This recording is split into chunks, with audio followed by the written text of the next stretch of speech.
That's the reality of what's going on with inequality, cuts in welfare, the lack of services in our communities.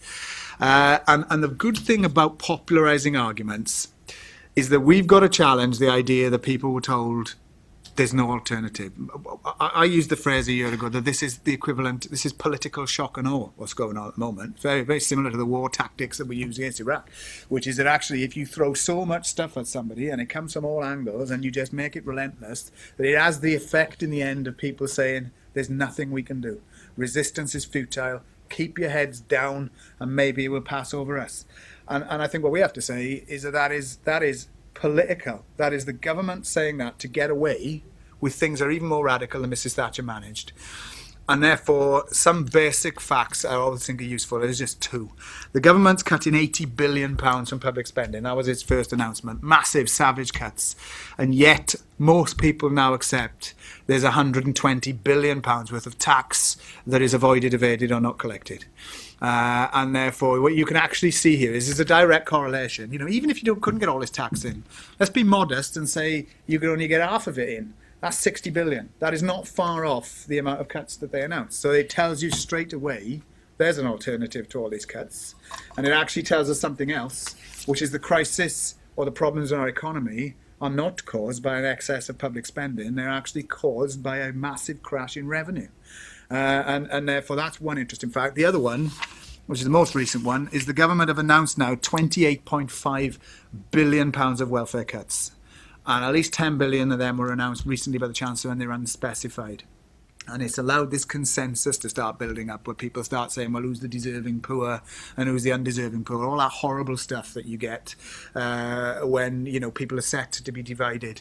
Well, at the same time they're telling us we need £28.5 billion in welfare cuts, the government has announced a package that means we've essentially had £30 billion worth in tax breaks for business people and the richest in Britain. Now that's straightforward, it seems to me. They prioritise tax breaks and corporation tax cuts for business, and at that price means we have to pay cuts in welfare. And you know, to me, the answer is, you know, the solution is fairly clear, and it's the one they don't want to hear. And it's why, that's my last point, it's why the Sun and the Mail launched such an attack on me about my alleged speech where I said everybody should commit benefit fraud and that people should fiddle benefits. And I tell you why they did it. It was one of those classics. They contacted me to say they'd got an undercover video. And I immediately started thinking, oh God, what have I done? And all sorts of things went through my mind.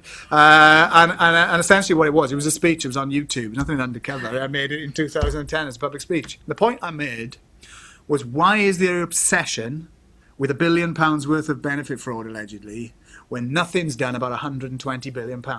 And the contrast I made and the anecdote that I would put is this, is that if you're in a bank, you work in a bank, and two people rob you at the same time, and one legs it with £1 and somebody else legs it with £1 million, both robbers are wrong, but our priority, I think, should be to catch the one with £1 million, not the one with £1. And I think that sums up the alternatives that we have and the type of different ways we should argue. And in that sense, France and Greece, I think, give us a new opportunity to show that other countries, people are reaching different conclusions, and the sooner we follow them, the better. Yes, just going back to Europe for a moment. I mean, we've seen that the European Union is really the driver of these austerity measures across Europe.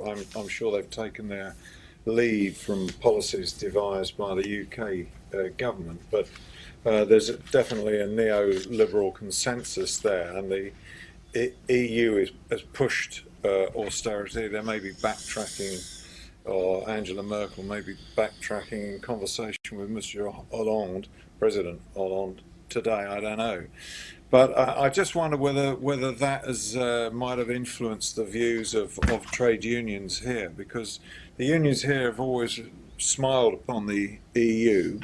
With good reason in the past, because it was the progenitor of equality and equal pay and many health and safety directives that have been very beneficial to British workers, working time and so on. But now the icing's off the cake, isn't it? The gloss has gone. We see what the EU's really all about? Do you think the view of trade unions in relation to the European Union will change?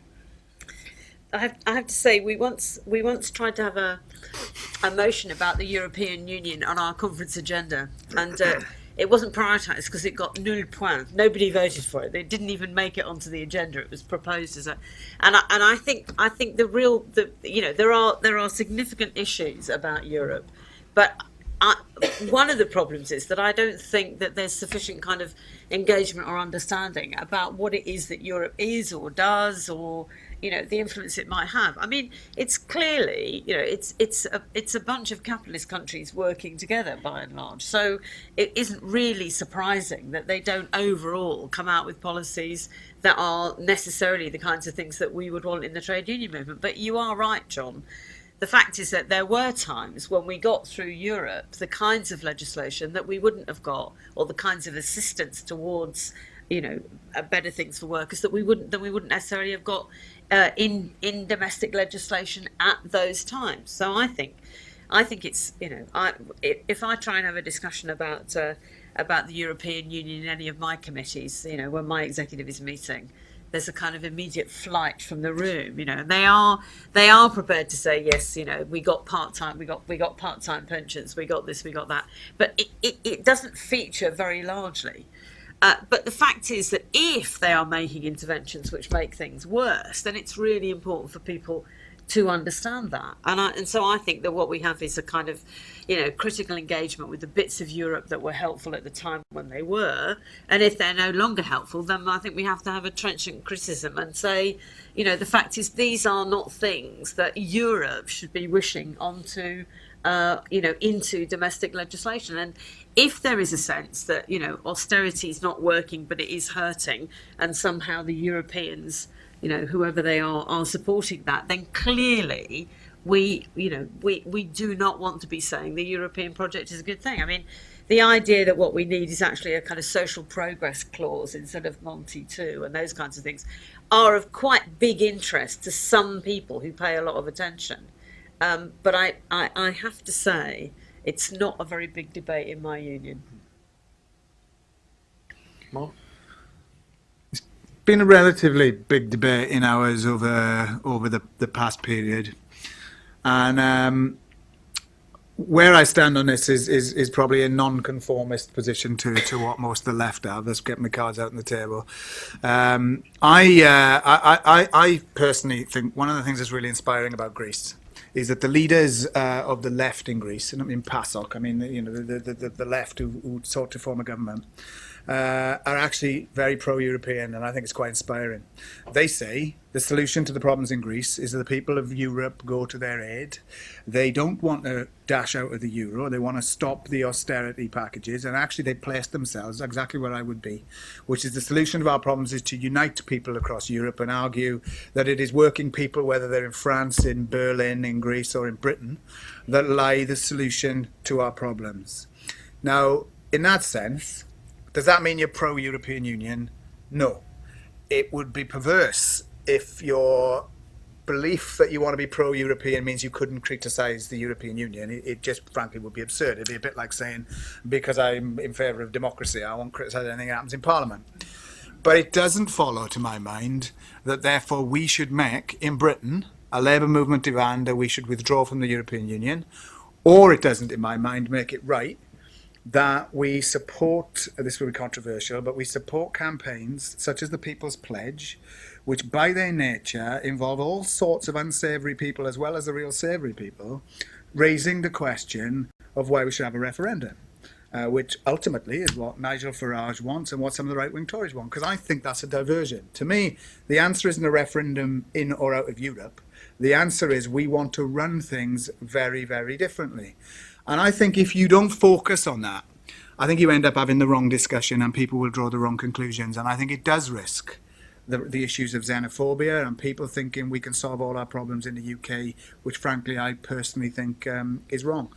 I think there's another problem with it as well, is there's a danger that it makes us think the enemies of the European Union, where actually the rightward drift of the European Union over the last 10 years was led by Tony Blair and Peter Mandelson and now by the Tories. if we had a government in Britain that was anti-privatisation and anti-austerity, and the European Union was making them do it, I could understand that your focus would be these capitalists in Brussels are the target of where we should focus. But actually, what the capitalists in Brussels are saying are supported by the capitalists in the UK across the mainstream parties. They're all neoliberals. And therefore, I think the debate we have to have, and I haven't got the answer to this, because as I said, there is a danger that if you want to make an internationalist pro-European argument, you could be accused of therefore not having anything to say on all these, what you raised, John, about the erosion of workers' rights and the right to strike and all the bits that come with the euro, for example. But I think, therefore, we should set our sights higher. And actually, our slogan should be what unites people across Europe is what we want. And we actually want a very, very different type of relationship. But the best way to get to that, to my mind, isn't about, therefore, raising a negative about withdrawing or having a referendum on a particular institution. Now, that's where I stand. I have to say, in my own union, big, varied debates on this. And I have to say that when we had a debate at our conference a couple of years back, it was the one thing in the week where the vote was very, very close.